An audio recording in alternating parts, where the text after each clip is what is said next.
Bayangkan katanya kalian, coba lihat, ketika Muhammad itu meludah, itu ditadangin begini, apa ditadangin tuh ya? Kemudian diusap ke badan, ke muka. Bayangin tuh. Setiap kali Muhammad wudhu, bekas air wudhunya rebutan, nyaris mereka berantem gara-gara pengen ngambil berkah bekas wudhunya Rasulullah. Mau berantem.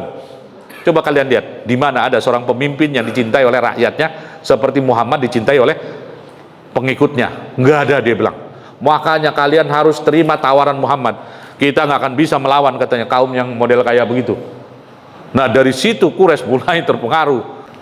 Nah, yang keempat ini yang merugikan nih. Siapa Quraisy, dari pihak Quraisy yang mendatangi Muhammad tanpa izin walinya, maka harus dikembalikan ke Mekah. Tapi kalau ada orang dari Madinah mau bergabung dengan Quraisy, nggak perlu izin wali, harus dilepas dan dibiarkan pergi ke Mekah. Tiba-tiba dari arah Mekah datang seorang yang namanya Abu Jandal, pakai L, bukan Abu Janda ya, Abu Jandal, Pak. Ini orang baru saja masuk Islam.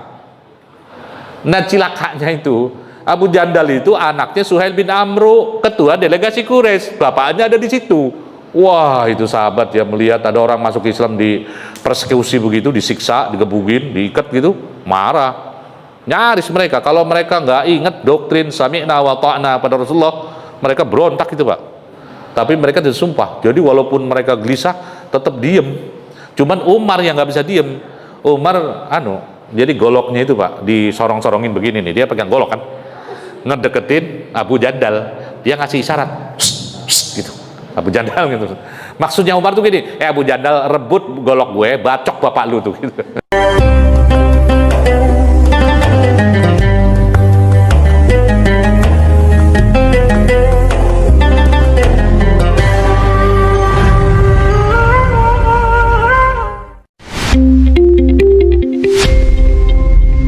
Bismillahirrahmanirrahim. Assalamualaikum warahmatullahi wabarakatuh. Alhamdulillahi rabbil alamin, wassalatu wassalamu ala asrafil anbiya'i wal mursalin wa ala alihi wa ashabihi ajma'in. Laqad kana lakum fi rasulillahi uswatun hasanah liman kana yarjullaha wal yawmal akhir wa dzakarallaha katsira. Bapak-bapak dan ibu-ibu yang dirahmati Allah Subhanahu wa taala, puji dan syukur senantiasa kita panjatkan kepada Allah atas karunia dan rahmatnya. Pagi hari ini kita bisa hadir di tempat yang mulia ini, di dalam majlis yang mulia ini, insyaallah.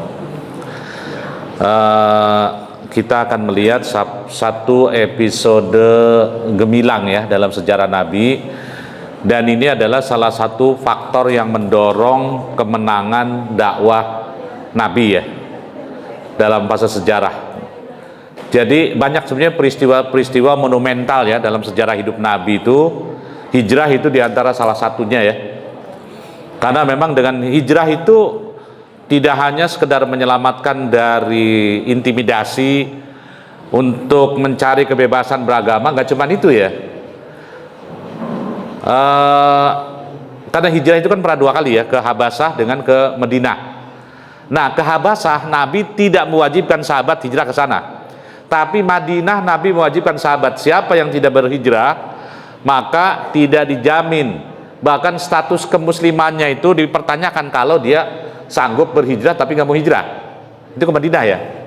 Itu ada perbedaan tujuannya. Dimana kalau Habasah itu semata-mata untuk menyelamatkan diri dari tadi ya siksaan, jadi teror begitu. Sementara di Madinah ini adalah upaya Nabi untuk membangun basis kaidah dakwah, kaidah ardiyah ya, basis teritorial bagi dakwah. Karena selama di Mekah kita melihat dakwah Nabi tidak mengalami banyak gangguan, nggak lancar. Quraisy itu upayanya luar biasa, Pak. Bahkan Quraisy itu sudah sejak tahun ke-6 kenabian sudah berniat membunuh Nabi. Bukan cuma waktu hijrah tahun ke-13 ya, tahun ke-6. Dan itu ditandai dengan sejarah masuk Islamnya Umar bin Khattab, di mana dia pada tahun ke-6 itu menghunus pedang hendak membunuh Nabi. Itu awal mula Umar masuk Islam ya. Kita bisa bayangkan itu. Nah, ini jadi salah satu faktor yang membuat dakwah Nabi terhambat adalah upaya Quraisy. Belum lagi di dalamnya itu ada paman beliau Abu Lahab yang juga turut aktif ya dalam membendung dakwah itu. Bayangkan Pak, dia paman, tapi ketika Rasulullah dakwah di mana-mana diikutin dari belakang tuh. Selesai Nabi ceramah di situ, dakwah ngajak orang, dia datang.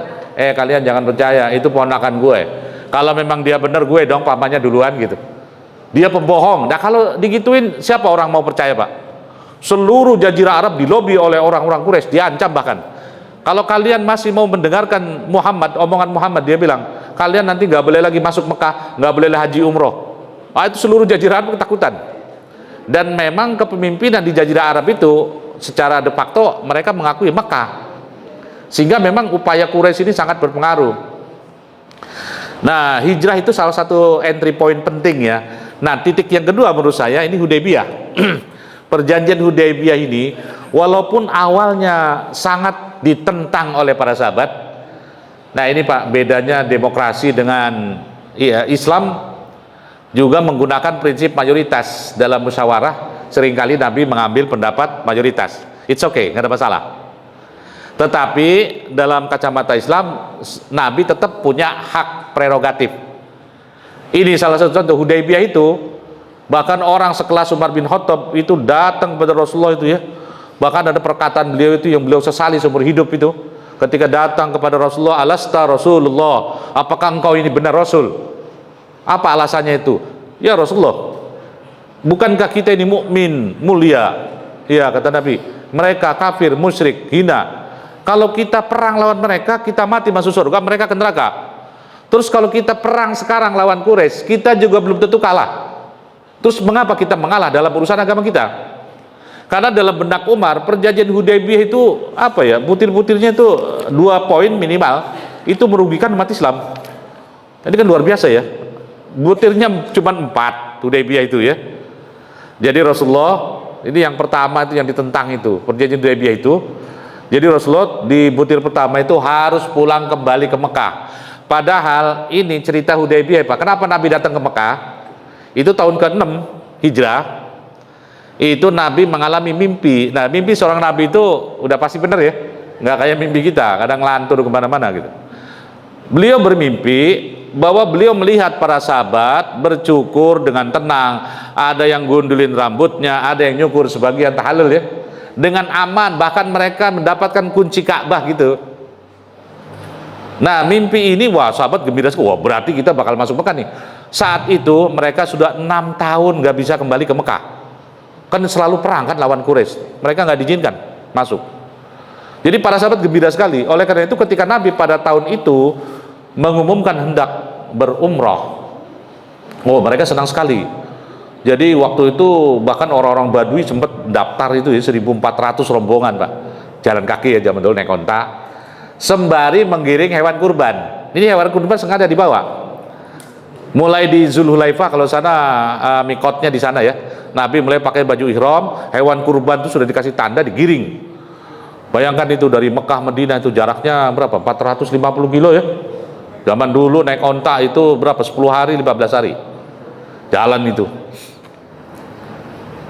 Dan berkali-kali sebenarnya Rasulullah dihadang. Jadi salah satunya Khalid bin Walid nih yang punya ulah. Jadi Khalid tahu nih Nabi akan masuk Mekah. Jadi dia berusaha menghalangi jalan-jalan utama. Tapi Nabi tahu ya, jadi Nabi lewat intel-intel beliau sudah ngirim ke depan apa yang dilakukan Quraisy. Tapi sudah tahu bahwa mereka sedang menyiapkan pasukan, akan menghambat dengan cara apapun Muhammad tidak boleh masuk Mekah. Nah, sementara beliau ingin menampilkan kepada orang Quraisy, kami datang tidak untuk perang. Bahkan hewan kurban yang di depan mereka, senjata juga nggak dibawa kecuali senjata yang biasa dibawa para musafir, cuman pedang aja gitu. Bukan persiapan untuk perang. Dan ini ketika akhirnya Rasulullah SAW lolos ya, itu sampai di satu tempat sebelum Hudaybiyah itu onta beliau itu sudah berhenti ya. Tiba-tiba, nah onta beliau itu namanya Quswah. Quswah itu mogok gitu. Orang-orang teriak, wah Quswah katanya ngadat tuh. Enggak, kata Nabi, Quswah ini bukan onta yang rewel, dia ditahan oleh sesuatu yang dulu pernah menahan pasukan gajah, Allah Subhanahu Wa Taala gitu maksudnya. Isyarat mulai itu ya. Nah, ketika Nabi menyentak untanya suruh jalan sedikit lagi, maka sampai di Hudaybiyah. Di situ beliau camping.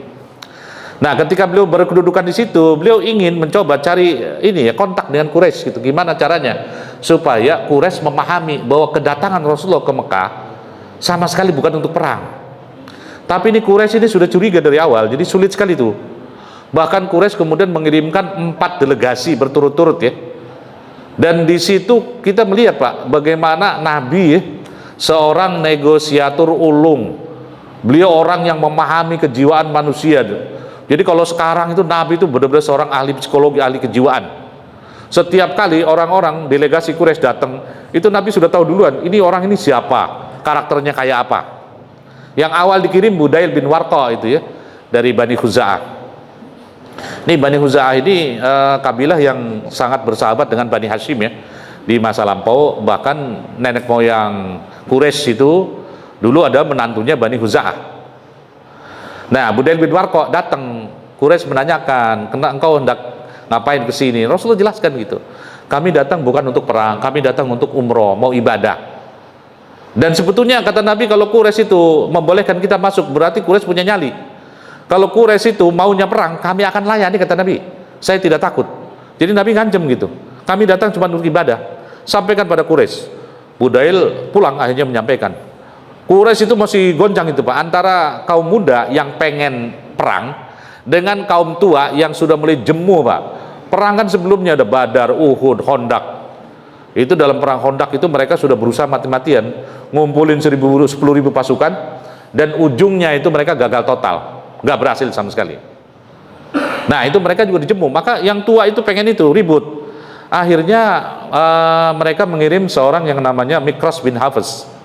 Nah, Nabi ketika melihat sosok orang ini, langsung beliau mengatakan, ini orang yang banyak khianat, dia bilang. Ini kalau orang ini datang, ini tanda-tanda nggak beres gitu. Maka Nabi cuma mengatakan kepada Mikras bin Hafiz ini sesuatu yang dikatakan sama Budail bin Warqa. Dia pulang, masih belum selesai. Quraisy ngirim lagi, ada orang dari Bani Kinanah, namanya Al-Hulais bin Al-Qamah, diutus oleh Quraisy. Nah, ketika Nabi melihat Al-Hulais bin Al-Qamah, beliau mengatakan, ini utusan ini, kata Nabi, ini utusan yang berasal dari kabilah yang mencintai hewan kurban. Jadi hebat itu Pak, Rasulullah langsung ya, belum apa-apa itu, wah yang datang siapa nih, langsung dianalisis. Hewan kurban kita lepasin, biarkan dia mendekati Al-Hulais. Maka hewan kurban dilepas, hewan kurban menyapa Al-Hulais. Hulais itu surprise gitu, dan dia senang sekali. Wah benar-benar nih ya, berarti Quraisy ini nggak benar nih, Muhammad benar-benar mau ibadah. Lihat ini hewan kurban gitu. Jadi ini cara Nabi Pak, mempengaruhi delegasi Quraisy sehingga Al-Hulais ini terkesima gitu melihat penyambutan cara Rasulullah ya.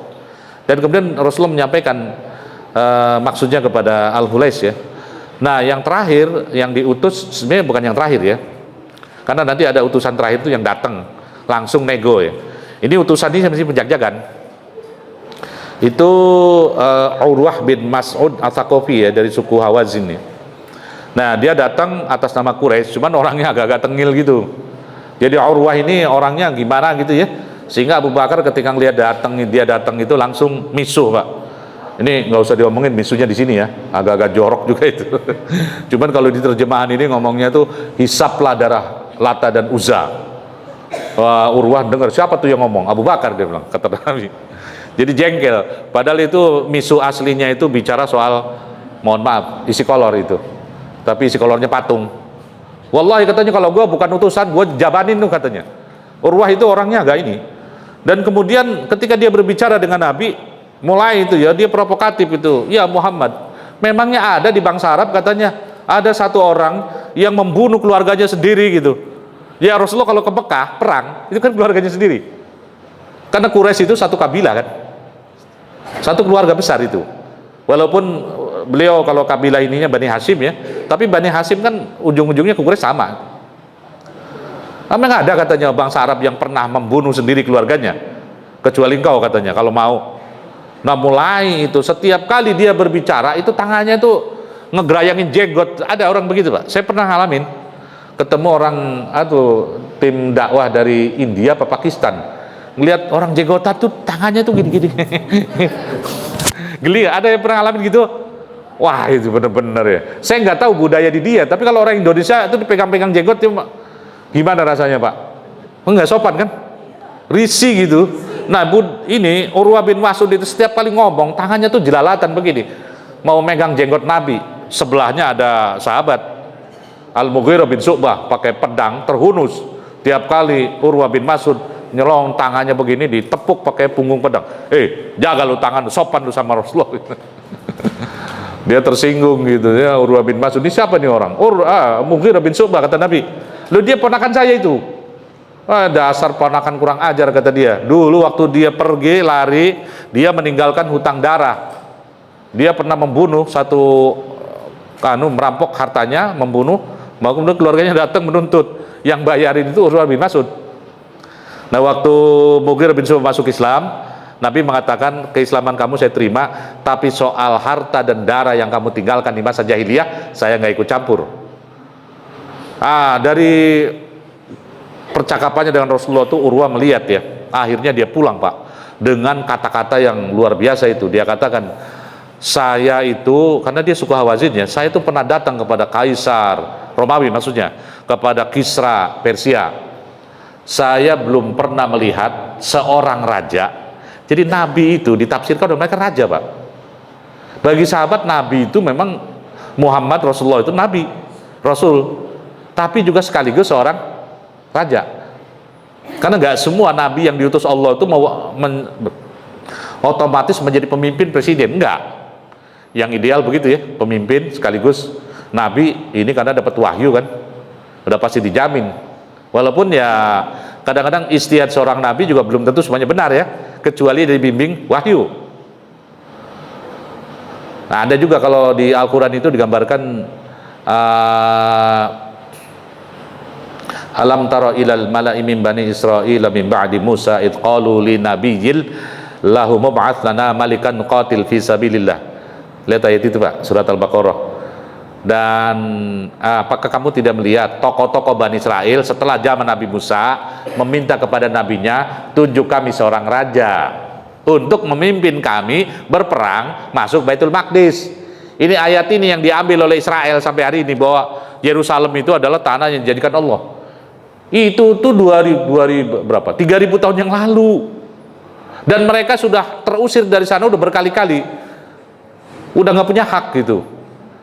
Loh, apa ya? Kan prinsip tanah itu zaman dulu nggak ada istilah mana hak apa sertifikat, nggak ada sertifikat Pak. Siapa yang menemukan tanah duluan dia yang punya. Bapak umpamanya datang Kalimantan yang antah berantah, ya dikatakan milik negara. Kita buka lahan, terus kita bilang ini tanah saya, didaftarin ke BPN, bisa nggak? Bisa, kalau belum ada yang punya. Siapa yang ada pulau misalnya nggak berpenghuni gitu, kita nempatin duluan. Sepanjang negara belum menggunakan, dan ini tuh bisa. Dan kan kalau perumahan ini ada sertifikat ya. Tapi perasaan kalau di kampung saya Pak, sawah-sawah dulu nenek moyang saya itu dulunya hutan dibabat. Nggak beli, itu ada hutan, saya buka sendiri gitu. Ya kan gimana ya, Bani Israel dulu tuh, ini zaman Nabi Musa. Ini dalam ayat ini Allah menjelaskan seorang nabi tapi tidak merangkap seorang raja. Rasulullah itu raja, presiden Pak. Makanya kalau orang bilang Islam nggak ada hubungannya dengan kekuasaan, ini dari mana tuh ceritanya gitu. Kalau nabi saja posisinya. Jadi Urwah itu bilang, saya belum pernah melihat seorang raja yang dihormati oleh rakyatnya, sahabatnya, seperti Muhammad dihormati oleh sahabat-sahabatnya, oleh bawahannya. Muhammad, ya dia nyebutnya Muhammad karena dia ngaku nabi Pak. Ini saya membahasakan siapa? Urwah bin Mas'ud ya. Bayangkan katanya kalian, coba lihat, ketika Muhammad itu meludah, itu ditadangin begini, apa ditadangin tuh ya, kemudian diusap ke badan, ke muka. Bayangin tuh, setiap kali Muhammad wudhu, bekas air wudhunya rebutan, nyaris mereka berantem gara-gara pengen ngambil berkah bekas wudhunya Rasulullah, mau berantem. Coba kalian lihat, di mana ada seorang pemimpin yang dicintai oleh rakyatnya seperti Muhammad dicintai oleh pengikutnya? Nggak ada, dia bilang. Makanya kalian harus terima tawaran Muhammad. Kita nggak akan bisa melawan, katanya, kaum yang model kayak begitu. Nah dari situ Quraisy mulai terpengaruh. Tokoh-tokohnya, waduh kayaknya bener nih, harus damai. Maka kemudian yang diutus oleh Quraisy itu Suhail bin Amr. Walaupun sebelum itu Nabi mengirim utusan balasan. Tadinya yang mau diutus Umar bin Khattab, karena Umar itu kan di zaman Quraisy. Jadi Umar itu kalau zaman dulu perannya itu seperti menteri apa ya? Jadi kalau ada hubungan keluar, nego-nego itu Umar bin Khattab yang diutus, Pak. Jadi di Quraisy itu kalau Bani Hashim kayak kementerian urusan haji gitu ya, ngasih minum orang haji, ngasih makan, memberi minum, ngurus air Zam-Zam. Ada yang spesial ngurus Ka'bah, kelambunya, kuncinya mereka yang pegang. Nah, Umar bin Khattab kabilah Bani Adi itu kayak urusan luar negeri.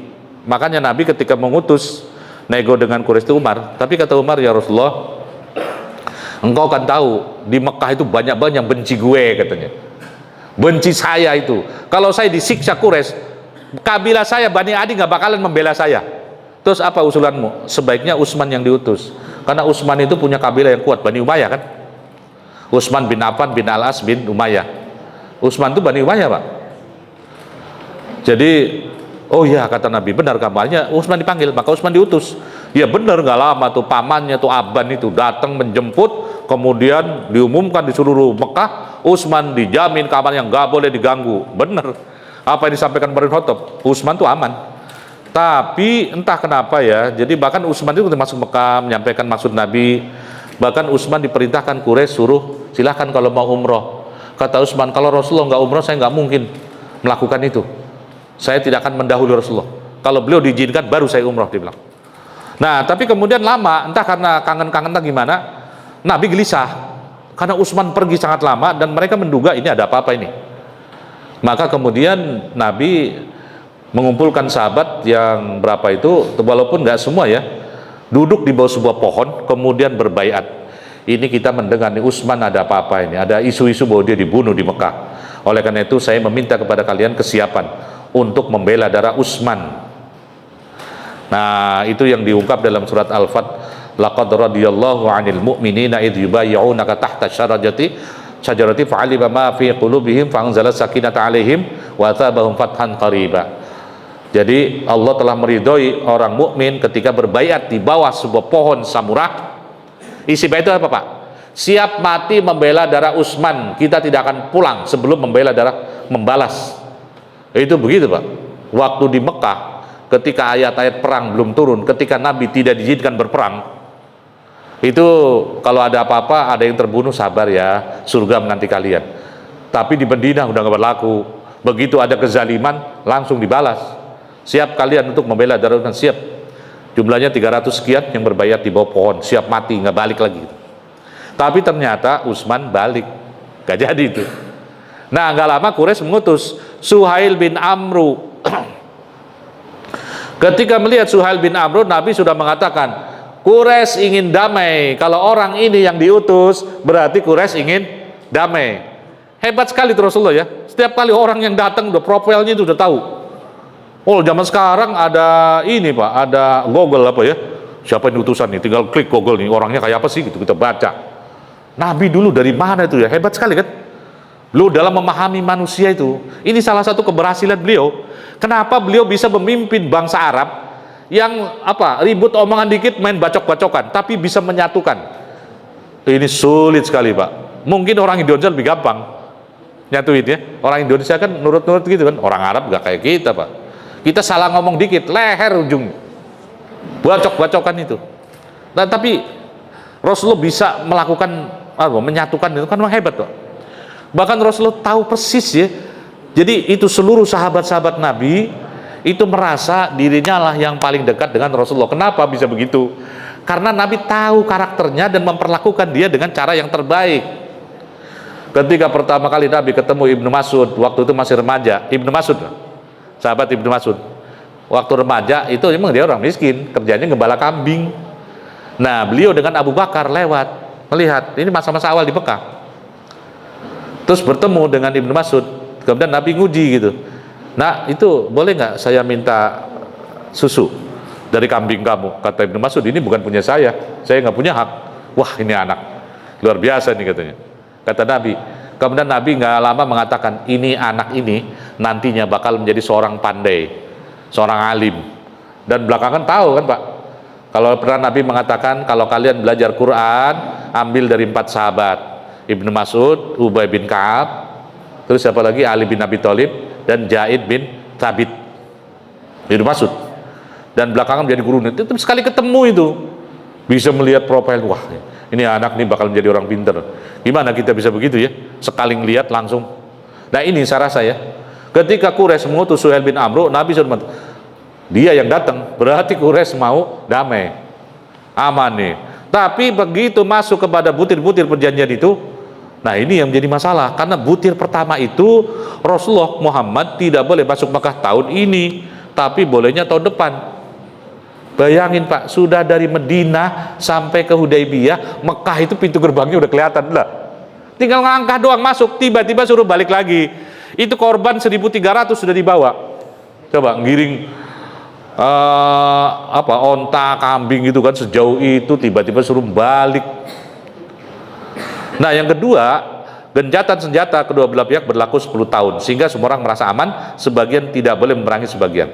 Nah yang ketiga, siapa yang mau bergabung suku-suku ya dengan pihak Muhammad, silakan. Siapa yang bergabung dengan Quraisy, silakan. Kedua belah pihak tidak boleh membantu siapapun dalam menyusahkan sekutu aliansi Madinah maupun Mekah. Nah yang keempat, ini yang merugikan nih, siapa Quraisy, dari pihak Quraisy yang mendatangi Muhammad tanpa izin walinya, maka harus dikembalikan ke Mekah. Jadi ada orang masuk Islam nih setelah perjanjian ini, kemudian pergi ke Mekah, Madinah, nggak boleh, kecuali walinya bilang ya silakan. Tapi kalau ada orang dari Madinah mau bergabung dengan Quraisy, nggak perlu izin wali, harus dilepas dan dibiarkan pergi ke Mekah. Ini kan memenangkan sendiri. Ini yang membuat darah Umar itu mendidih itu sampai itu tadi Pak. Alasta Rasulullah, ini perkataan yang Umar sesali seumur hidup. Katanya. Ini mulut tajam amat, belakangan nyesel banget tuh. Dan kadang-kadang Umar ngomong sama sahabatnya itu, tahukah kalian, saya tuh kenapa saya banyak sholat, kenapa saya banyak sodako, kenapa saya begini. Saya cuma satu saja, semoga ucapan saya di Hudaybiyah itu dihapus oleh Allah gitu ya. Ya kalau orang lagi emosi begitu kan. Ya, Umar kan tadi waktu dia nanya dialog dengan Rasulullah kan keras sekali itu Pak. Sahabat tuh juga gelisah, nggak ada yang itu, tapi nggak ada yang berani ngomong, cuman Umar. Nah sampai Umar akhirnya nyari Abu Bakar kan, Abu Bakar tenang aja. Abu Bakar, bagaimana ini? Bukankah dia Rasulullah? Naam, kata Abu Bakar, dia Rasulullah. Nah, bukankah kita mukmin mulia, mereka musyrikin? Iya. Kalau kita perang lawan mereka, kita mati terbunuh surga, mereka ke neraka. Iya. Dia kalau kita perang sekarang lawan mereka, kita belum tentu kalah. Iya, kata Abu Bakar. Iya, kenapa kita mesti ngalah? Dia bilang kayak begini amat gitu. Hei Umar, dia Rasulullah, dia nggak mungkin mendudukai perintah Allah. Diam lo, uskut, ijlis ini, duduk. Digituin sama Abu Bakar. Gitu. Nah, Umar itu masih gak diam Pak. Ini ada drama ya, jadi kalau mirip sinetron atau film-film Hollywood gitu ya. Film Hollywood itu kadang-kadang ada kejadian-kejadian yang kritis gitu kan. Ada jagoannya dikejar oleh musuh, tiba-tiba kepentok di sebuah pintu, pintunya kunci, dia bawa ada kuncinya. Ketemu gitu kan, masukin lubang aja lama gitu kan. Ketika musuhnya udah deket, baru bisa masuk klek. Tapi musuh udah di belakang, dia bisa lari keluar, tegang gitu. Nah Hudaybiyah itu mau ditandatangani, tiba-tiba dari arah Mekah datang seorang yang namanya Abu Jandal, pakai L, bukan Abu Janda ya, Abu Jandal Pak. Ini orang baru saja masuk Islam. Nah cilakanya itu, Abu Jandal itu anaknya Suhail bin Amru, ketua delegasi Quraisy, bapaknya ada di situ. Ya Muhammad, ini Abu Jandal ini, saya bapaknya, saya walinya, kalau engkau terima dia sekarang, perjanjian kita batal. Wah itu sahabat ya, melihat ada orang masuk Islam dipersekusi begitu, disiksa, digebugin, diikat gitu, marah. Nyaris mereka, kalau mereka nggak ingat doktrin sami'na wa ta'na pada Rasulullah, mereka berontak itu Pak. Tapi doktrin itu kuat ya. Kenapa dulu Nabi menyumpah kalian harus mendengar dan taat? Itu gunanya Pak, baiat itu pada saat seperti itu. Kenapa perlu baiat zaman dulu tuh? Karena kalau nggak ada baiat begitu, udah pasti ribut itu, berontak. Tapi mereka ingat janji sami'na, kalian akan mendengar padaku, mendengar dan taat, sami'na wa ta'na. Mereka mengatakan sami'na wa ta'na bil mansyati wal makrohi, dalam keadaan senang maupun susah. Nah itu lagi susah tuh. Kalau lagi senang taat gampang, tapi begitu lagi susah banyak pandangannya yang berseberangan dengan pemimpin misalnya, nah sulit di situ. Tapi mereka disumpah, jadi walaupun mereka gelisah tetap diem. Cuman Umar yang nggak bisa diem. Umar jadi goloknya itu Pak disorong-sorongin begini nih, dia pegang golok kan, ngedeketin Abu Jandal, dia ngasih isyarat gitu, Abu Jandal gitu. Maksudnya Umar tuh gini, Abu Jandal rebut golok gue, bacok bapak lu tuh gitu. Kira-kira begitu. Segitunya itu Umar ya. Abu Jandal rebut golok gue, bacok tuh bapak lu gitu. Tapi Abu Jandal nggak ngerti, dia diikat kan.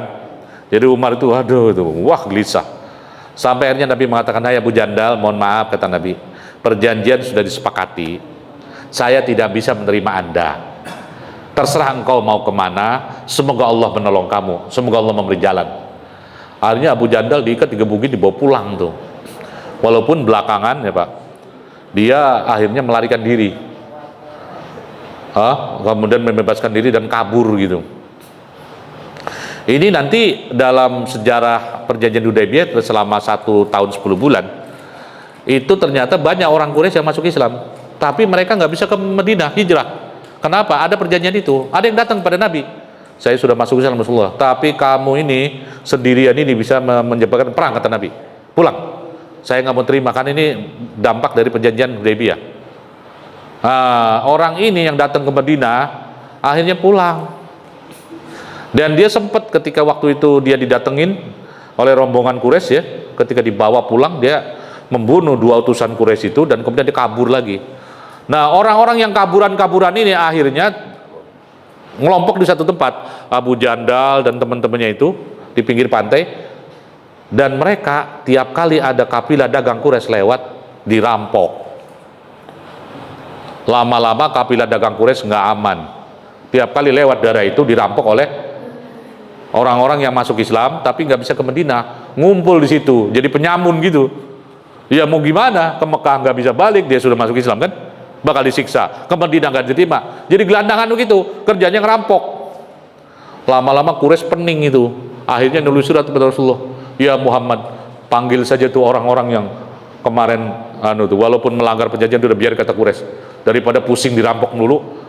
Akhirnya Pak, ini yang barangkali Nabi yang mengatakan, Abu Jandal bersabarlah, semoga Allah memberi jalan. Mungkin itu ya. Itu rombongan itu hanya dipanggil, bisa balik ke Madinah. Itu kan luar biasa ya. Quraisy itu punya pasal sendiri, punya syarat, nyusahin mereka sendiri akhirnya. Nah, satu kejeniusan dari Hudaybiyah itu adalah ini Pak, yang tidak dilihat oleh Umar ya, tidak dilihat oleh sahabat, karena ketika perjanjian ditandatangani, mungkin pakai cap itu ya, ada cap. Kalau zaman dulu orang bikin cincinnya itu dibuat sedemikian rupa Pak, ketika dicelupin ke kayak tinta gitu di ini kertas, klek, nah itu tanda tangan. Kayak orang Korea biasa begitu ya. Kalau kita kan pakai bolpen tanda tangan biasa, tapi ada yang pakai kayak stempel gitu, bukan stempel tapi itu tanda tangan, klik gitu, udah selesai. Kata Nabi, perjanjian sudah ditandatangani, kita tidak jadi ke Mekah, sembelih hewan kurban kalian di sini dan tahallul, cukur rambut kalian di sini.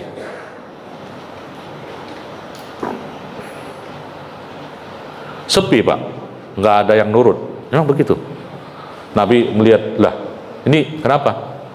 Nggak ada satupun yang bereaksi ketika Nabi mengatakan sembelih hewan kurban di sini, cukur di sini, kita nggak jadi ke Mekah. Nggak ada yang bereaksi. Nabi hanya masuk ke tenda gitu kan, agak uring-uringan gitu. Aduh, kata Nabi, gimana ya, satu kaum akan bahagia kalau nggak taat sama nabinya. Istrinya mendengar keluhan. Ini Bu, istri itu bisa menjadi penasehat yang luar biasa ya. Ummu Salamah kan yang ikut sama Nabi itu. "Ya Rasulullah, boleh nggak saya kasih saran?" "Ya silahkan," kata Nabi. "Engkau nggak usah bicara lagi, mereka sedang kecewa, nggak usah bicara, nggak ada gunanya bicara," kata Ummu Salamah. "Mendingan sebaiknya engkau keluar lagi ke keluar tenda, sembelih hewan kurbanmu dan cukur rambut, sudah, nggak usah pakai bicara." Nabi mengikuti saran Ummu Salamah, keluar menyembelih hewan kurban sendiri. Dan Nabi Pak itu waktu haji itu ya, musim haji itu sendirian menyembelih hewan kurbannya tuh 60 lebih sendiri. Berarti kuat banget ya Rasulullah ya, sendirian nyembelih 60 lebih hewan kurban ya. Kuat banget Pak Rasulullah tuh. Bahkan itu di Mekah itu dulu ada seorang jagoan, namanya tuh agak aneh itu. Dia jagoan ini Pak, terkenal di Mekah itu. Kalau ada kulit gitu ya, kayak tiker gitu, diinjek kakinya oleh dia, ditarik oleh orang, tiker itu nggak lepas, bahkan robek. Jadi kalau ini orang pendekar nih, kelas wahid. Dan orang ini pula ketika turun surat Al-Mudaththir, 'alaiha tis'ata asar, di dalam neraka itu ada penjaga yang 19 jumlahnya, malaikat Jabaniyah. Orang ini bilang, hai Quraisy, kasih 2 tuh Jabaniyah ke gue, 17 sisanya kalian keroyok rame-rame. Ini orang ini jagoan Pak, tapi pernah gelut sama Rasulullah, kalah dia. Itu Nabi itu, jangan dikira ya, Nabi itu fisiknya luar biasa itu, kekuatannya nggak umumnya orang. Cuman yang kayak gini-gini ini dianggap mujizat yang nggak seberapa dibandingin Quran gitu maksudnya ya. Makanya nggak banyak diceritakan, padahal itu dari sudut itu luar biasa.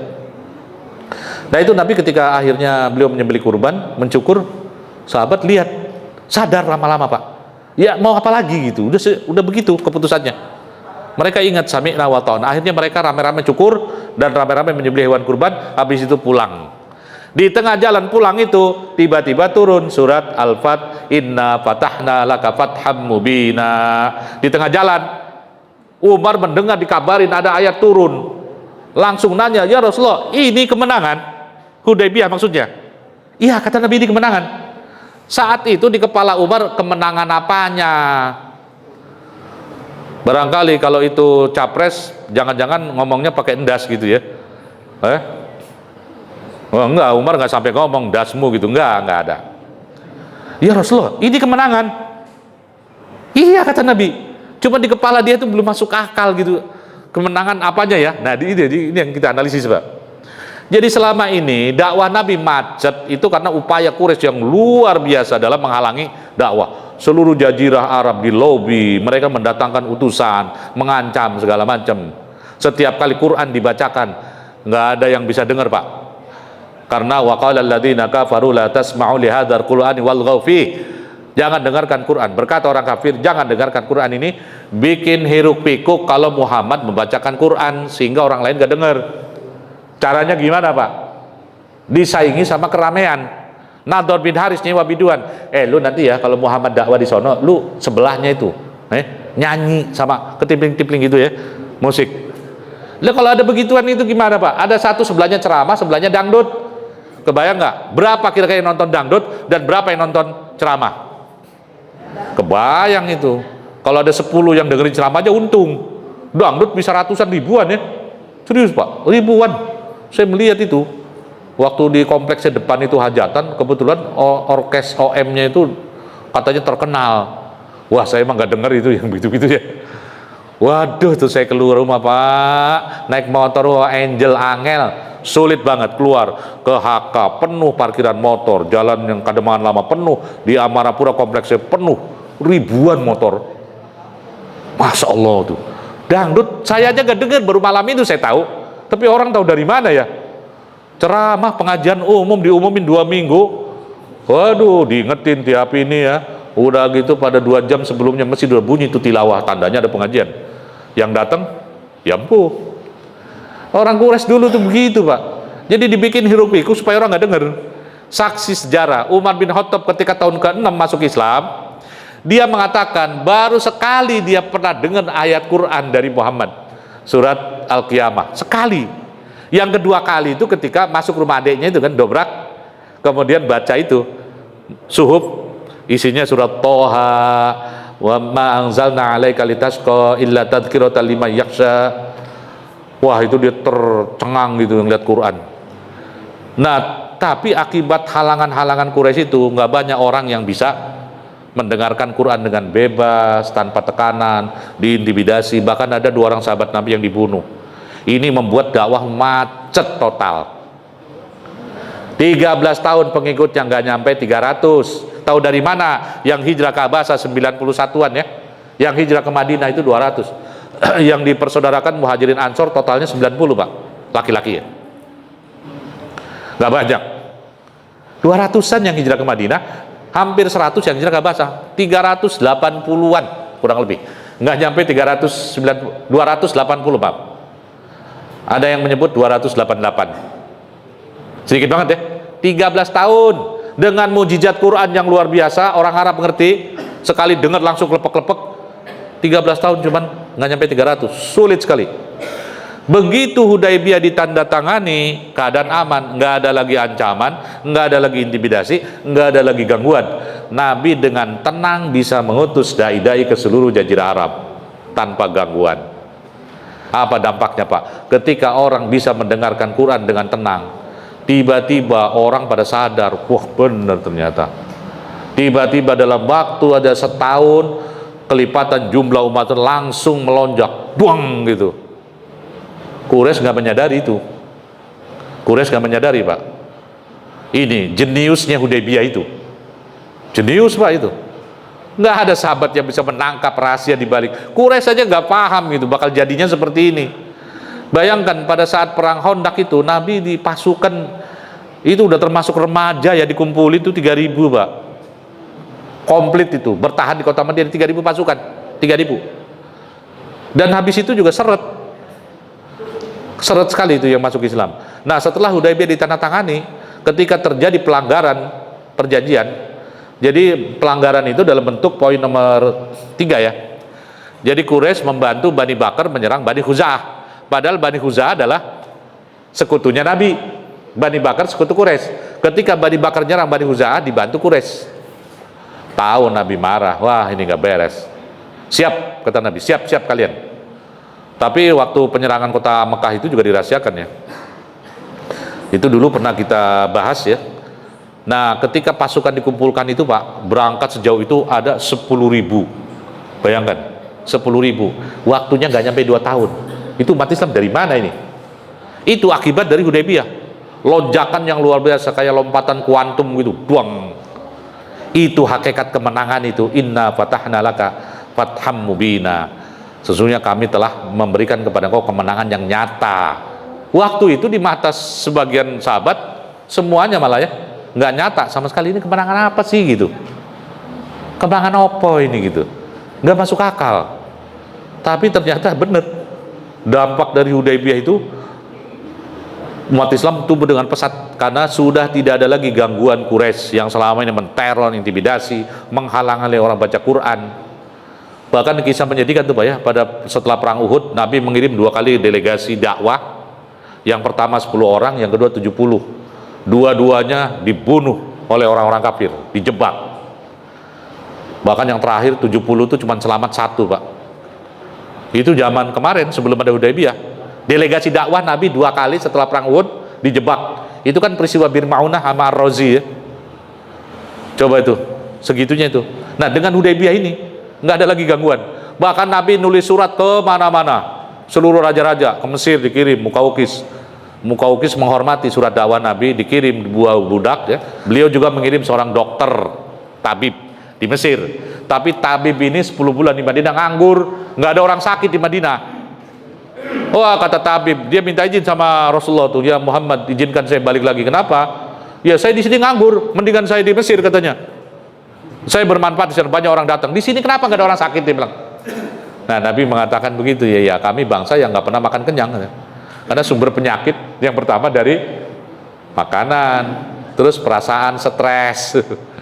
Coba tuh, kencing manis dari mana? Banyak gula, kolesterol, nah, iya, semua sumber makanan. Ketika zaman Nabi dulu makan itu begitu ya, sehat bener tuh. Sepertiga makanan, sepertiga air, sepertiga udara ya. Kalau kita sepertiga di sini, sepertiga di sono, sepertiga di sono, pulang-pulang kenyang, Pak. Nah, itu kita modelnya tuh. Jadi luar biasa. Kemudian beliau bahkan bisa mengislamkan itu ya, wilayah selatan. Ada seorang raja. Ini wilayah ini di masa Hudaybiyah ya. Raja ini jadi bawahannya Persia. Raja Persia sudah memerintahkan Bazan namanya tuh, Raja Bazan. Hei Bazan, tangkap tuh orang yang namanya Muhammad, bawa ke sini. Maka Bazan menjagjagi mengirim 2 utusan ke Madinah untuk melaksanakan perintah Kaisar Persia. Sampai di Madinah diterima itu kan, terus ngobrol-ngobrol lama. Kamu utusan dari Bazan yang katanya disuruh oleh Raja Persia suruh nangkep saya. Mimpi lah ya, kata kira-kira gitu bahasanya. Ini bahasa bebas saja ya. Jadi sebetulnya kaisar kamu yang agung, kaisar Persia itu tadi malam kata Nabi sudah dibunuh oleh anaknya sendiri, putra mahkota. Sekarang yang jadi raja anaknya naik. Kaget tuh utusan itu. Ini Muhammad dari mana nih tahu? Nggak ada WA, nggak ada satelit, nggak ada apa zaman dulu kan? Untuk memberi kabar pakai kuda pak. Yang secepat apapun lari dari Medina ke Madain, di pusat kerajaan Persia, ke Medina. Itu 2 minggu paling cepat naik kuda itu. Naik kuda ganti-ganti 60 km per jam. 2 minggu. Ini dari mana nih? Dibilang tadi malam. Kok beritanya udah nyampe di Medina? Bingung itu utusan Raja Bazan. Sampai akhirnya dia pulang. Kembali ke rajanya laporan. Saat dia nyampe ke Bazan itu di selatan, daerah Yaman sama Bahrain, Oman ya. Jauh loh Pak jaraknya itu. Butuh waktu seminggu lebih untuk nyampe bolak-balik sebulan. Ketika dia nyampe ke hadapan rajanya laporan, saat yang sama datang utusan Raja Persia yang mengabarkan 2 minggu lalu raja yang tua sudah dibunuh sama anaknya sendiri, yang sekarang naik adalah anaknya. Tapi itu peristiwa 2 minggu yang lalu, utusannya baru nyampe. Utusan yang sama dari Madinah menyampaikan kabar yang sama. 2 minggu yang lalu Muhammad sudah memberitahu kami bahwa raja tua sudah dibunuh sama anaknya. Plek, beritanya sama. Bajannya bingung, ini kok bisa begini, dia bilang. Wah, kalau begitu dia beneran nabi dia. Nggak mungkin, dia tahu dari mana itu katanya Muhammad berita. Wong saya aja baru nyampe ini utusannya. Langsung Pak dia masuk Islam. Suatu negara itu. Dampak dari Hudaybiyah. Dan masih banyak ya wilayah-wilayah yang bersahabat dengan Nabi ngikat damai gitu. Karena Hudaybiyah itu. Walaupun ada juga yang kasar ya. Kalau wilayah Gasan, wilayah apa namanya tuh Syria ya, yang dikuasai oleh Romawi, itu surat dakwah Nabi dirobek Pak. Dirobek. Persia juga ketika dikirimin suratnya dirobek. Bahkan utusannya dilukai. Nah, tapi yang penting di sini adalah bagaimana Hudaybiyah itu bisa menciptakan sebuah peluang dakwah yang terbuka lebar sehingga Nabi tumbuh pesat. Saat yang sama Quraisy kekuatannya makin mengecil, karena setiap kali orang muslim itu berasal dari musyrik. Tadinya pendukung Mekah, sekarang berubah menjadi pendukung Madinah. Habis lama-lama. Bahkan pada 6 bulan sebelum Fatu Mekah itu, dari Mekah datang 3 orang tokoh Quraisy, Khalid bin Walid, Amr bin As, dan satu sahabatnya itu. Ketika Nabi kedatangan Amr bin As dan Khalid bin Walid, Nabi berkomentar begini, Mekah sudah menyerahkan jantung hatinya pada kita, kata Nabi. Gembira sekali beliau. Khalid bin Walid yang datang Pak, panglima perang yang paling ditakuti. Amr bin As, negosiator ulung. Mekah sudah menyerahkan jantungnya pada kita, kata Nabi. Selesai itu Mekah tuh, nggak punya peluang. Itu 6 bulan sebelum Fatu Mekah. Khalid itu kan tadinya bingung ya, dia tuh lama-lama gelisah sendiri. Iya, Muhammad salah apa ya, begitu keadaan tenang gitu kan. Itu gara-gara Hudaybiyah Pak. Dia nganggur kan, nggak ada perang, nggak ada apa-apa, kan damai 10 tahun. Khalid kerjanya ngapain? Nganggur, padahal tadinya dia tuh jagoannya tuh kemana-mana bawa pedang. Begitu nganggur, jagoan bingung, ngapain gue ya gitu. Mikir dia mulai itu, iya Muhammad salahnya apa ya, kalau dilihat ajarannya bagus. Mulai dia mikir dan mulai dia sadar, akhirnya masuk Islam. Pergi ke Mekah. Ketika dia datang tuh perhiasannya rembel itu ya. Tuh ngalahin mak-mak zaman sekarang tuh ya. Mak-mak itu kan kalau pakai perhiasan apalagi hari raya Pak, itu rantai itu dipakai itu. Entah emas asli atau sepuhan saya nggak tahu. Tapi kalau di kampung saya itu rembel itu, kaki juga dikasih Bu, tangan, kucuk-kucuk gitu. Ini Khalid datang-datang, wah langsung dicopot semua itu ya Rasulullah, blek gitu. Dia bersyahadat langsung. Khalid, Amr bin As, dan satu sahabat lagi tuh. Yang dikatakan Mekah sudah menyerahkan jantung hatinya sama kita. Udah selesai itu Mekah. Iya, dan memang benar selesai habis itu. Nah, yang menarik nih Pak, pelajaran kita hari ini, saya mendengar di Israel itu mereka mendirikan sebuah lembaga institut ya, yang khusus mempelajari sirah nabawiyah kayak gini Pak. Tujuannya apa? Mengkaji itu bagaimana Muhammad hanya dalam waktu 23 tahun, 10 tahun di Madinah memenangkan pertarungan menguasai Jazirah Arab. Padahal Arab solid banget itu disatukan. Gimana strateginya tuh? Jenius banget. Jenius banget. Dipelajari oleh mereka. Nah, salah satu yang mereka temukan Hudaybiyah. Bagaimana ngikat musuh nggak bisa bergerak sementara kita tetap bebas. Itu idenya kan? Gimana musuh terikat sementara kita tetap bebas. Itu yang coba diciptakan Israel pada tahun 76 kalau nggak salah. Perjanjian Camp David. Nah, dalam perjanjian Camp David itu Israel dan Mesir berdamai, tidak boleh ada perang. Dan selama perjanjian damai itu berlaku, Mesir dan Israel tidak boleh ngembangin senjata militer, tidak boleh, karena damai. Tapi apa yang terjadi? Mesir taat dan memang tidak punya pilihan karena diawasi seluruh dunia. Israel taat nggak Pak? Enggak, malah yang nyuplai senjata itu Amerika sendiri. Itu waktu perjanjian Camp David, itu lokasinya kan di Amerika. Yang ngawasin itu Presiden Amerika, saksinya itu Presiden Amerika Pak, tanda tangan. Mesir, Israel, kalian damai ya, dan nggak boleh main senjata. Dia juga yang langgar Amerika. Sekarang itu Amerika membantu Israel itu 18 miliar dolar, 250 triliun, bayangin tuh. Jahat banget tuh. Gimana ceritanya bisa begitu ya? Saya kadang gemes ya, kok Amerika bisa bebas. Amerika sampai minggu lalu Pak, sudah ngirim peralatan perang ke Israel 70.000 ton. Semua diturunin. Karena militer sekarang Israel tuh kewalahan ngadapin Hamas tuh. Berkali-kali masuk. Itu 2 minggu yang lalu tank-tank Merkapa, tank paling canggih di dunia, yang ketebalan platnya itu 60 mili apa berapa itu, bisa ditembus Pak. Sama itu RPG-nya Ahmad Yassin, namanya Ahmad Yassin, RPG Hamas yang harganya $500 itu penembaknya, $500 bisa ngancurin tank Merkapa itu. Pertama kena tuh meledak, duar tembus, habis itu meledak lagi, duar habis tuh. 300 itu 2 minggu yang lalu. Kewalahan Israel, makanya Amerika turun tangan.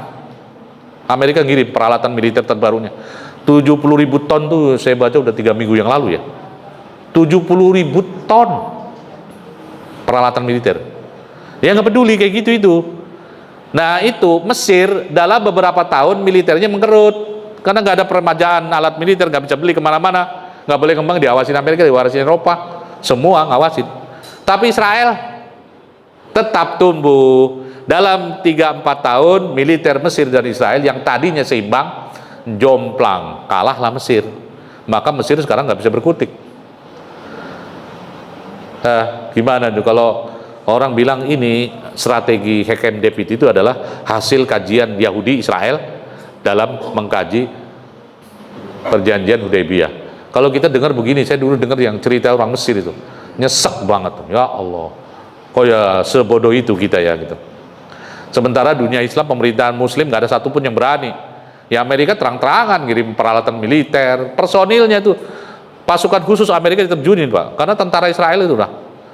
Wah itu, mereka itu kalau nyerang Gaza itu nggak berani keluar dari tank Merkapa, pakai pempes 3 minggu di dalam tank, nggak berani keluar. Beolnya di situ, kepecing di situ, karena kalau keluar lewat itu dia. Tahu-tahu ada pasukan Hamas, mereka takut banget tuh. Waktu serbuan tanggal 7 Oktober yang pertama itu, sebetulnya pasukan Hamas yang nyerbu Israel itu nggak banyak Pak. Jumlahnya cuma 1.500 tentara. Israel yang jaga itu 18.000. Tapi nggak lama itu puluhan pemukiman itu dikuasai oleh pasukan Hamas. Yang balik itu ke Gaza itu 500-an. 1.000 itu mungkin syahid ya. Itu yang membawa tawanan itu. Jadi luar biasa itu memental pasukan. Makanya Israel kalau nggak dibantu Amerika itu udah lewat itu. Dan mereka ini bangsa yang pengecut Pak. Emang dari dulu tuh ya karakternya kita melihat zaman Nabi Musa begitu. Jadi kadang Al-Quran itu kadang memberitahu kita ya banyak itu. Bahkan mereka itu nggak taat sama Nabi Musa, melecehkan Nabi Musa, personal lagi.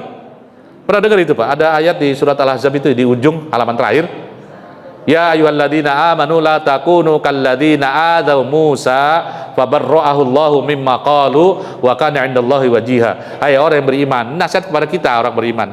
Jangan kalian seperti orang-orang yang menyakiti Musa. Fabarra'ahu mimma qalu, Allah melepaskan Musa dari perkataan mereka. Itu fitnah-fitnah yang ditujukan pada Nabi Musa, personal. Kata Nabi, kata Rasulullah, Nabi Musa itu orangnya pemalu. Kalau pakai baju tuh rapet Pak, nggak pernah kelihatan auratnya. Kayak kita kadang buka dada gitu kan, nggak pernah. Rapet banget. Karena Nabi Musa nggak pernah kelihatan badannya itu, Bani Israel gunjing. By the way katanya, jangan-jangan Musa itu belang ya badannya, borok gitu. Atau itunya katanya, atau hernia, atau burut, maaf ya kalau orang Betawi itu bilang. Diomongin belang lah, cacat tubuh apa sehingga ketutup terus gitu. Wah katanya Nabi Musa itu bajunya kayak begitu ketat kayak. Kalau ibu-ibu pantas. Ini laki-laki. Nabi Musa dikatakan pemalu Pak kata Rasulullah. Pemalu sekali. Sampai suatu ketika beliau mandi, bajunya ditaruh atas batu, tiba-tiba batunya jalan gerak, kabur bawa bajunya Nabi Musa. Nabi Musa nggak bisa pakai baju, dikejar itu batu kan. Ketemu rombongan Bani Israel, anak buahnya, melihat Nabi Musa nggak pakai baju, lah katanya. Ternyata badannya sempurna, wala borok, wala cacat, wala belang, wala hernia atau burut ya, nggak, normal semuanya. Nah itu maksudnya Allah membersihkan Nabi Musa dari tuduhan. Israel tuh, nabinya aja digituin Pak. Ketika Nabi Musa dengan Harun itu pergi ke bukit berdua, Nabi Harun sakit di sana dan meninggal. Apa yang dikatakan Bani Israel? Harun dibunuh oleh Musa. Nah, enak aja ngomong gitu. Nah itulah kelakuannya mereka itu. Jadi memang nggak heran kalau sekarang apalagi lawan kita ya, nggak mengindahkan. Bapak kalau misalnya tahu ya, tepi barat itu kan relatif nggak, perlawanan nggak seperti Gaza Pak. Tepi barat tuh habis sekarang. Israel itu punya target membuat pemukiman 2 juta di tepi barat. 2 juta Pak. Sekarang posisinya sudah 700.000 pemukiman dibangun.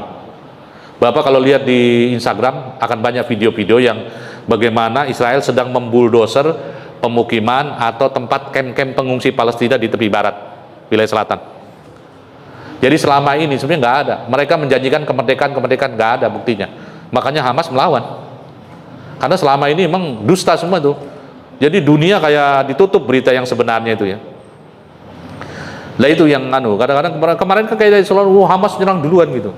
Gimana apa nggak gerah ya, Gaza itu sudah lebih dari 10 tahun ditutup, darat, udara, laut, nggak boleh ada apa-apa masuk situ kan. Semuanya dikontrol oleh Israel. Israel nggak mau menyerahkan Gaza, dibiarkan merdeka penuh gitu, nggak boleh.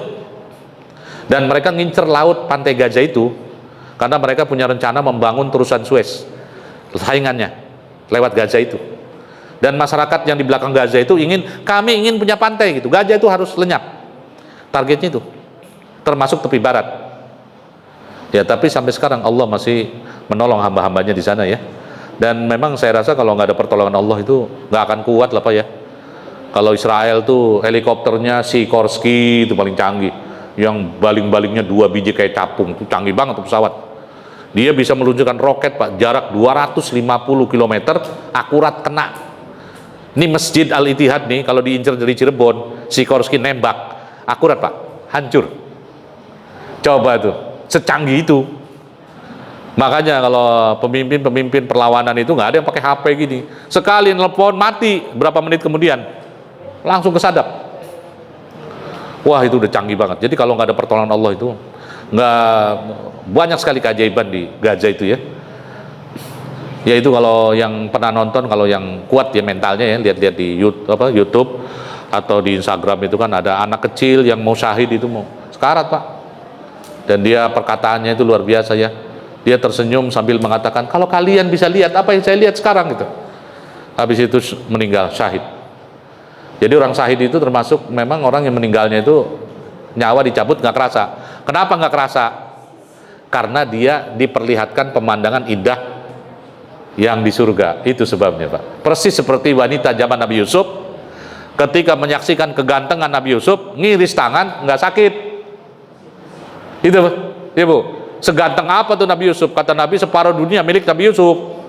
Berarti ganteng banget dong, separuh dunia. Karena separuh lagi dibagi-bagi miliaran orang kan. Nabi Yusuf tuh, wanita, wah lihat, ngiris tangan nggak kerasa. Lah itu kira-kira analoginya ya. Para syuhada itu kenapa kalau meninggal dia nggak merasakan kesakitan? Karena diperlihatkan pemandangan indah yang luar biasa ya. Ya ini mungkin barangkali ya, mudah-mudahan dengan sedikit bahasan ini kita menyadari ya bahwa kita seorang muslim itu memang seharusnya lebih memahami apa yang dilakukan Nabi dengan segala kebijakannya di masa lalu itu terkait juga dengan situasi di masa lalu. Hari ini kita juga harus mengkaji itu dulu strategi Nabi melakukan ini begini itu kenapa. Nah, jadi pelajarannya nanti kita bisa terapkan di hari ini ya. Bagaimana cara beliau mengatasi rintangan, bagaimana beliau menyelesaikan permasalahannya ketika hijrah itu kan rumit ya, menghadapi tantangan seluruh jazirah Arab sampai kemudian memenangkan pertolongan. Betul bahwa ada pertolongan Allah ya Pak, tapi kita harus lihat ya, Kan nggak semua nabi dikasih kayak Rasulullah gitu, lengkap. Bisa berdakwah dari awal sampai mendirikan imperium, sampai agamanya mendunia gitu langsung. Agama Kristen mendunia juga. Oh, beda Pak. Kristen itu mendunia setelah mereka menerima kompromi dengan Kaisar Romawi untuk merubah dasar keyakinan akidah, baru diterima. Tapi ketika itu diterima dengan dorongan juga itu Rasul Paulus yang banyak ya, ajaran Paulus ya, praktis agama Kristen yang kita kenal hari ini itu bukan lagi Kristen yang diajarkan Nabi Isa, mayoritas sudah dipengaruhi oleh ajaran Paulunisme. Mohon maaf ya kalau saya tidak bermaksud melecehkan, tapi ya itu sejarah. Itu beda. Kalau Islam dulu ketika dia naik dan mendunia itu betul-betul murni Pak, nggak ada perubahan. Kalau agama Kristen waktu itu ditolong oleh Kaisar Romawi. Kalian agamanya kami terima sebagai negara, tapi syaratnya itu. Ya, walalam ya. Tapi itu barangkali Bapak Ibu yang dirahmati Allah Subhanahu Wa Taala, saya nggak tahu nih kalau. Ya, Masya Allah, sudah lewat banyak. Ada yang ingin ditanyakan? Oh, Pak Haji Soeharto. Oh ya, tafadhol.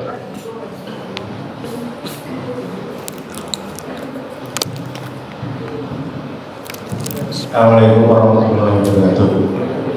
Ustaz, kalau sekarang konsep hijrah itu kan sudah sulit karena ada nation state agama bangsa, negara bangsa.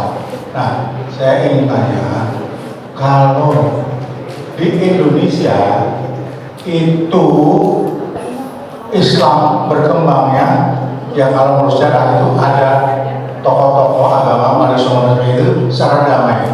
Jadi jarang sekali perang, bahkan dikatakan tidak ada. Tapi kalau di Arab, saya ingin bertanya, adakah nilai-nilai lokal yang oleh Nabi kemudian dianut dijadikan nilai Islam? Kalau di Indonesia kan ada nilai lokal dipadukan dengan nilai Islam. Jadilah misalnya tahlilan lah, apa, makanya orang tidak berangkat. Demikian Pak Ustaz. Wah, baik. Pertanyaan saya, makasih. Ya, perbedaan cara Islam masuk ya.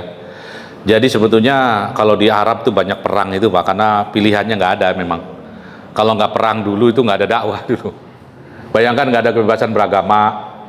Ya, orang Islam yang diutus satu orang nih masuk ke wilayah Gasan dibunuh.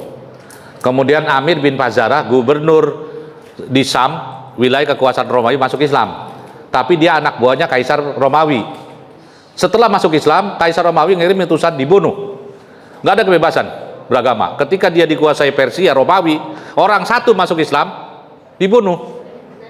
Maka dulu satu-satunya cara supaya ada kebebasan memilih agama, itu dibebaskan negerinya, itu perang dulu, sampai mereka kalah baru. Makanya kan tujuan perang dalam Islam itu adalah, kenapa Allah menyuruh kalian melawan kekuatan dolim itu? Kata Allah, supaya tidak ada lagi gereja ya, lahuddimat sawami'u wa bi'un wa salawatun wa masajidun yudhkaru fiha hasmullah. Supaya nggak ada lagi tempat ibadah, gereja, sinagog, ya, masjid, kuil yang diganggu. Tujuan perang itu dulu. Nah, kalau ada wilayah yang masuk, ada dakwah bebas, kayak Indonesia toleran banget penduduknya kan, nggak perlu perang, nggak ada memang. Nggak ada itu keharusan perang itu. Karena kenapa perang itu bukan sarana dakwah?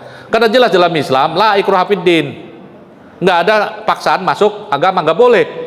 Terus perang buat apa dong? Umpama nih perang, kalau paksaan boleh ya dalam agama nih. Ini orang nggak masuk Islam nih, kita perangi, kalah, kita paksa. Begitu, logis kan? Tapi dalam Islam itu, walaupun kita menang perang lawan musuh, tetap mereka tidak boleh dipaksa masuk Islam. Terus cara masuk Islamnya gimana? Dengan dialog, pengajaran, orang mendengar kebenaran. Berarti butuh suasana apa Pak? Damai. Kalau perang ribut. Jadi perang dalam Islam itu dulu cuma untuk mengatasi kezaliman, kesewenang-wenangan. Cuman itu. Dakwah tetap dalam bentuk-bentuk yang ud'u sabili rabbika bil hikmah. Dan sekarang fenomena terjadi Pak di Eropa. Islam masuk perlahan-lahan tapi pasti lewat cara imigran. Nggak ada perang. Orang Eropa sekarang menerima Islam. Perancis itu termasuk tiap hari itu 80 dalam satu ini ya. Makanya pemerintah Perancis, Macron itu kewalahan sekarang. menghadapi tekanan masalah Israel ya. Walaupun Perancis, Inggris itu pendukung utama Israel di Eropa, tapi sekarang mereka ada gimana ya nih ngomong sama Amerika nih, karena tekanan dalam negerinya kuat banget. Jumlah umat Islam sana udah berapa juta itu, dan tiap hari orang bule-bule itu banyak masuk Islam, terutama kaum wanita, yang paling banyak wanita. Di Belanda juga wanita. Nah ini cara Islam masuk damai. Dan dakwah itu asalnya emang damai, nggak ada perang itu. Perang di zaman Nabi dan setelahnya terjadi karena situasi dunia yang nggak memungkinkan memang pada masa itu. Seandainya Islam itu mulai hadir hari ini, ya perang nggak dibutuhin. Kenapa? Kita pergi ke Amerika bikin lembaga dakwah boleh, pergi ke Amerika bikin masjid boleh. Yang penting jangan ngebom. Kan cuma itu aja. Tiap hari kita ceramah di New York, di lapangan itu terbuka boleh. Yang penting nggak ganggu orang. Ada kebebasan hari ini, nilai-nilai demokrasi dalam hal ini sejalan dengan nilai Islam dalam hal penghormatan ya. Nah terkait dengan ini Pak, sebetulnya gini Pak, sunnah Nabi yang tasyri itu kan ada aturannya. Kayak Nabi misalnya makan, baca bismillah dan pakai tangan kanan, itu tasyri, ada perintahnya, ada hadisnya. Tapi selain itu, cara Nabi makan diceritakan dalam hadis oleh sahabat. Nabi kalau makan begini loh, pakai tangan, kadang rame-rame begitu kan, kakinya ditekuk satu, terus selesai makan kadang-kadang dijilatin begitu. Nah apakah ini tasyri? Ada perintahnya? Nggak ada. Hadis-hadis itu hadis hikayat yang diceritakan oleh sahabat. Ini terkait dengan budaya lokal. Yang nyunah itu makan bersama, bukan pakai piring satu-satu. Karena gini Pak, di orang Arab itu ada kebiasaan, bahkan kalau mereka makan sendirian itu hampir nggak bisa. Ada budaya mulia ya, bahwa makan itu harus bareng-bareng, mengundang fakir miskin, nggak boleh sendirian. Sehingga Allah menurunkan satu ayat di dalam surat An-Nur, tidak masalah kalau kalian makan sendirian ataupun rame-rame, karena ada budaya lokal yang mengharuskan kalau makan itu nggak boleh sendirian, seolah-olah tabu gitu, sampai ayat Qur'annya turun. Tidak masalah, tidak berdosa kalau kalian makan sendirian, karena itu budaya, itu termasuk adopsi yang kita saksikan dalam cerita-cerita hadis. Itu adopsi lokal Pak, yang oleh sebagian orang ya kalau sunnah Nabi itu duduknya begini loh. Nah itu budaya Arab sebetulnya. Apakah kita kalau pakai piring, pakai sendok itu nggak boleh? Kalau kita harus pakai apa, tampah gede barengan. Kadang-kadang saya pernah diajak makan tuh orang-orang Arab gitu ya, pakai kambing guling, gulai, nasinya juga satu gitu kan, sebelahnya ada teman-teman gitu, orang Arab. Orang mereka makan, udah gitu udah masuk mulut jatuh lagi tuh. Kita kan di sebelahnya tuh, aduh gitu ya. Kita budaya begitu tuh, aduh nggak ada Pak. Saya nggak kolu tuh apa ya? Mas, kenapa makannya nggak serius? Ayo, udah kenyang? Sudah, padahal udah nggak bisa. Kadang ngeliat pemandangan begitu, itu budaya. Banyak sebetulnya. Jadi dalam Islam ada hukum Islam itu Pak, al-urf namanya ya. Segala adat kebiasaan yang tidak bertentangan dengan Islam boleh diadopsi, dimasukkan. Ya misalnya tuh kayak wayangan, ada nggak larangannya? Sepanjang tidak mengandung kesyirikan, kemaksiatan boleh. Itu sebuah permainan. Loh, permainan diislamisasi boleh nggak? Boleh nggak Pak?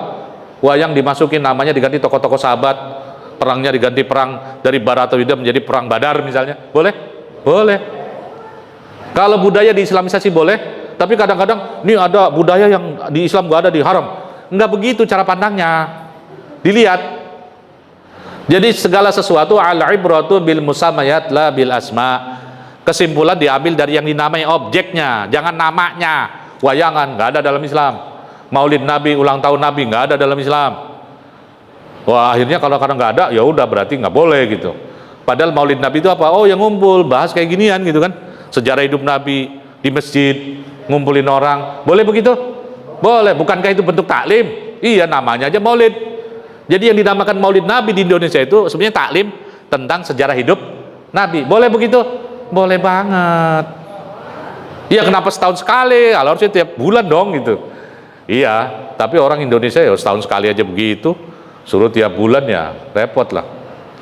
Nah itu maksudnya. Jadi kalau kita melihat budaya tahun baru nanti, boleh nggak kita ngadain malam renungan? Nggak ada larangannya. Memangnya Nabi kalau tahun baru, ya lagi zaman Nabi nggak ada kalender. Hitungan tahun kan nggak ada tahun baru, nggak ada tahun. Nabi lahir tahun berapa coba? Tahun gajah. Kenapa tahun gajah? Ya nggak ada hitungan tahun. Nek lahir tahun berapa Nek? Nggak tahu cu, pokoknya waktu Jepang dateng katanya. Nah itu orang yang nggak pakai hitungan tahun tuh begitu. Ada di suatu desa tuh. Ini Bu, pengajian ibu sama orang ustad. Jadi ustad itu ngisi pengajian Pak. Gua tahu kenapa perutnya tuh kembung. Tiba-tiba lagi di tengah-tengah pengajian itu nggak sengaja buang gas. Kedengaran lagi sama jamaah kan. Ih katanya ustadznya kentut katanya. Ustadznya malu banget tuh. Habis itu diomongin sama mama tuh. Udah tahu ustadznya malu, diomongin pula kemana-mana gitu kan. Ustadz kentut lagi pengajian katanya.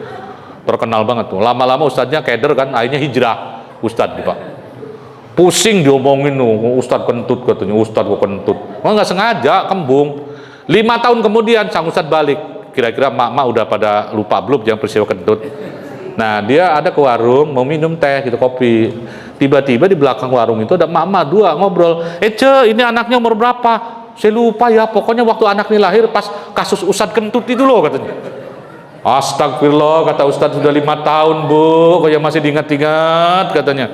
Ustadz itu mau balik ke kampung, gak jadi Pak, hijrah lagi dah. Nggak tahu kapan dia balik lagi tuh. Nah orang kalau nggak pakai tahun tuh begitu. Iya, jadi kalau kita melihat, boleh nggak sih kita malam tahun baru mau ngadain muhasabah?